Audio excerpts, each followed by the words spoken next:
Hello दोस्तों, कैसे हम सब लोग। उम्मीद करता हूं कि बढ़िया होंगे। तो आज हम बात करने वाले हैं दिल्ली यूनिवर्सिटी के CSAS पोर्टल के बारे में। जैसे कि बहुत सारे बच्चों के जो हैं वो डाउट आ रहे थे लगातार कि एक CSAS पोर्टल पर एक वीडियो बना दीजिए, जिसमें जिन बच्चों को नहीं पता CSAS पोर्टल क्या होता है, हम पूरी बात करेंगे इस वीडियो में। क्या PM++ की डेट एक्सटेंड होगी, कैसे आपकी चॉइस फिलिंग होगी, दिल्ली यूनिवर्सिटी वालों का प्रोसेस कैसे होगा, ये CSAS जिसे हम बोलते हैं कॉमन सीट एलोकेशन सिस्टम, ये कैसे होगा, पूरा इस वीडियो में हम बात करेंगे। इस वीडियो को लास्ट तक वॉच कर लीजिए ताकि आपके सारे दिल्ली यूनिवर्सिटी के डाउट्स जो हैं वो क्लियर हो जाएं। तो सबसे पहले हम बात करेंगे CSAS पोर्टल क्या होता है। ये हर बार जो है वो PM++ की चॉइस फिलिंग में आपको देखने को मिलता ही है। क्योंकि एक दिल्ली यूनिवर्सिटी की तरफ से सेट किया गया एक क्राइटेरिया है, ठीक है। जैसे PM++ की चॉइस फिलिंग होती है, उसमें PM++ के कॉलेजेस होते हैं, वो PM++ की चॉइस फिलिंग में होते हैं, वो उसी के थ्रू मिलते हैं। बट दिल्ली यूनिवर्सिटी की अलग से काउंसलिंग होती है। अगर मान लो कोई बच्चा दिल्ली यूनिवर्सिटी में जाना चाहता है और उसने CSAS पोर्टल पर रजिस्टर नहीं करा है, तो उसकी वहाँ पर एडमिशन जो है वो नहीं होगी। अगर वो PM++ की तरफ से कॉलेज मिल भी जाता है तो वो वहाँ पे जाके उनकी सीट कैंसिल हो जाती है, ठीक है। तो सबसे पहले आप अगर दिल्ली यूनिवर्सिटी के CSAS पोर्टल के बारे में जब आप वहाँ पर उनकी मेथोडोलॉजी में पढ़ोगे, वहाँ पर भी लिखा हुआ है कि JK PM++ स्कॉलरशिप जो स्टूडेंट्स को मिलती है, उसके लिए उन बच्चों को CUET 2025 जो है वो क्लियर होना चाहिए। अब यहाँ पर बहुत सारे बच्चों को लगता है कि उन्होंने CUET 2024 में जो दिया था, क्लियर किया था, क्या वही रजिस्टर कर सकते हैं? नहीं, यहाँ पर उन्होंने साफ साफ लिखा है CUET 2025 बच्चों ने क्लियर किया होना चाहिए। उसके बाद क्या होता है कि PM++ में जो भी बच्चे जनरल डिग्री कोर्सेज करना चाहते हैं, ठीक है, तो वो क्या करते हैं, CUET पर यस करते हैं और उन्होंने CUET क्लियर किया होता है, तो उनकी जो चॉइस फिलिंग है वहाँ पर उनको ऊपर टॉप ऑफ द सेक्शन में लिख रहा होता है अपलोड CSAS, ठीक है। अपलोड CSAS का मतलब यही होता है कि वहाँ पर आपको CSAS जो कि दिल्ली यूनिवर्सिटी के पोर्टल की एक PDF जो है वहाँ पर रजिस्ट्रेशन करके आपको वहाँ अपलोड करनी होती है। ये जनरली किन बच्चों को देखने को मिलता है, जिन्हें जनरल डिग्री कोर्सेज करने होते हैं PM++ के अंडर, ठीक है।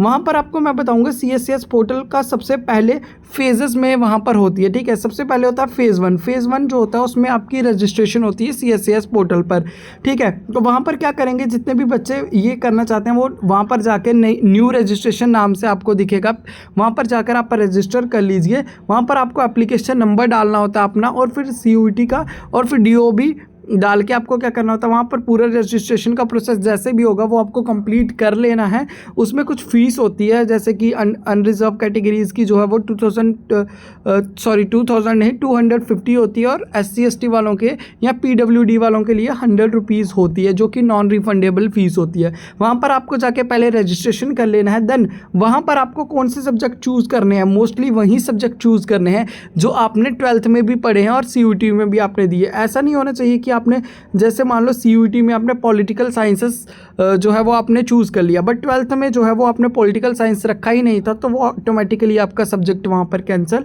हो जाएगा। तो 12th वाले मार्क्स ही आप जो 12th में आपने चूज़ किए थे वहीं CUET में चूज़ किए थे, वहीं आप वहाँ पर सब्जेक्ट चूज़ करिएगा। Is it clear to you? Next हम बात करेंगे इसके ऊपर। ये तो हो गया आपकी रजिस्ट्रेशन की बात। रजिस्ट्रेशन होने के बाद वहाँ पर क्या होता है, फेज़ 1 का आपका जो PDF बनता है रजिस्ट्रेशन का, वो आपको अपलोड करना है PM++ की साइट पर। अब अगर वहाँ पर PM++ की साइट पर फेज़ 1 के अलावा आपको फेज़ 2 की चॉइस फिलिंग, फेज़ 2 में क्या होता है, DU के वहाँ पर आपकी चॉइस फिलिंग होती है, ठीक है, जो कि अभी ओपन नहीं हुई है, क्योंकि CUET का रिजल्ट आने के बाद ही फेज़ 2 ओपन होता है, जिसमें आपको कॉलेजेस की क्राइटेरिया मिलेंगे, ठीक है। तो वहाँ पर आपको क्या करना है, जो आप PM++ की चॉइस फिलिंग करेंगे वहीं आपको DU के पोर्टल पर चॉइस फिलिंग करनी है, सेम कॉलेज की प्रेफरेंस रखनी है, और फिर जो DU के पोर्टल पर आपने करी वहीं आपको PM++ के चॉइस फिलिंग पे करनी है। और DU की वो जो है वो आपकी फेज़ 2 उसे बोलते हैं हम, फेज़ 2 का जो आपका सर्टिफिकेट होगा, फेज़ 2 की जो PDF, उसकी PDF बनाकर आपको PM++ के पोर्टल पर अपलोड करनी है।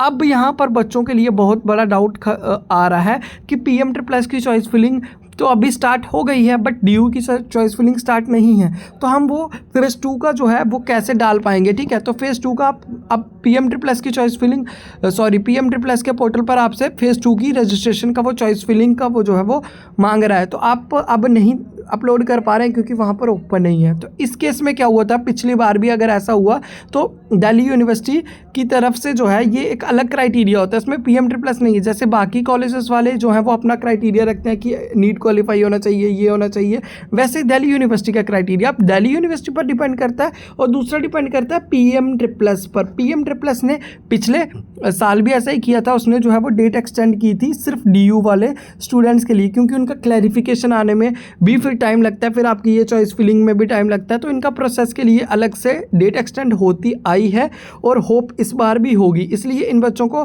टेंशन करने की कोई ज़रूरत नहीं है, अगर होगा तो ये सबके लिए होगा और नहीं होगा तो फिर आप बाकी चॉइस फिलिंग करके रख लीजिए। अगर फॉर एग्जांपल आपकी दिल्ली यूनिवर्सिटी का अगर चॉइस फिलिंग ओपन नहीं हुई है और PM++ ने डेट एक्सटेंड नहीं करी तो उनको कोई ना कोई कॉलेज अलॉट हो जाएगा अदर देन DU। अगर मान लो वो हो जाती है तो फिर आप वो डिलीट करके, वो वाली चॉइस फिलिंग डिलीट कर क्या कर सकते हैं आप, एक्सटेंड जो होगी आपकी डेट वहाँ पर आप PM++ की चॉइस फिलिंग में वहीं डालिए जो आपने DU पे डालेंगे। होप आपके सारे डाउट जो है वो क्लियर हो गए होंगे कि PM++ की डेट जो है वो आपके लिए एक्सटेंड हो जाएगी। ठीक है, वो डिपेंड करेगा अब कि PM++ पर। ठीक है, इसके अलावा मैंने पिछली जो वीडियो अपलोड करी थी उसमें बहुत कुछ बच्चों के कमेंट्स आ रहे थे कि ये डीमोटिवेट किया जा रहा है बच्चों को, बट वो कुछ भी डीमोटिवेट आपको नहीं किया जा रहा था। वो एक प्रकार से आपको मतलब एक रियलिटी चेक दिया जा रहा था कि आपका PM++ में ऐसा होता है। और बहुत सारे बच्चे जो होते हैं वो बहुत ज़्यादा फाइनेंशियल कंडीशन उनकी ऐसी होती है जो ये अफोर्ड नहीं कर पाते हैं, तो मेंटली प्रिपेयर होकर आप जो है वो आइए।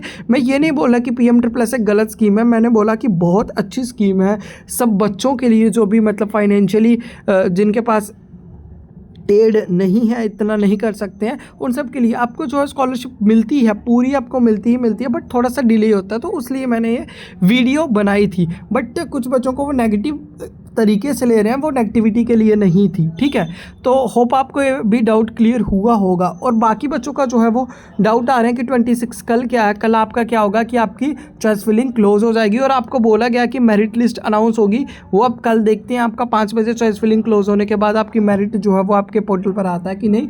और फर्दर सारी वीडियोज़ के लिए इस चैनल को सब्सक्राइब कर लो, क्योंकि सारी आपकी वीडियोज़ जो है आपकी चॉइस फिलिंग से लेके पूरी कॉलेज अलॉट होने के बाद कैसा प्रोसेस होगा, कौन से डॉक्यूमेंट चाहिए, सारी इन्फॉर्मेशन इस पे मिलती रहेगी। इसलिए चैनल को सब्सक्राइब कर लो। इसके अलावा भी अगर आपको कोई डाउट आ रहा है दिल्ली यूनिवर्सिटी के CSAS पोर्टल को लेकर तो आप कमेंट सेक्शन में पूछ सकते हैं। Okay, thank you.